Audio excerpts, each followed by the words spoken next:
আপনি যদি কারোর প্রতি হিংসা করেন তাহলে কি হবে? আপনার ক্ষতি কি? আপনার যত নেক আমল ধ্বংস হয়ে যাবে। হিংসা সেভাবে নেক আমলকে পুড়িয়ে দেয় যেমন করে আগুন কাঠকে পুড়িয়ে দেয়। হাদিস শুনেছেন হাদিস?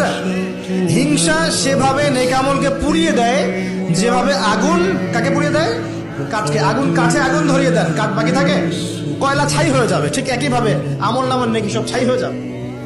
আর যদি আপনাকে কেউ হিংসা করে, ঈর্ষা করে, মানে ঈর্ষা না, হিংসা করে এবং আপনার দিকে বদ নজর দেয়, হ্যাঁ, আপনার ক্ষতি চায়, আপনার সাথে কুফুরি করে ইত্যাদি, তাবিজ কবজ করে, তখন আপনারও ক্ষতি হতে পারে।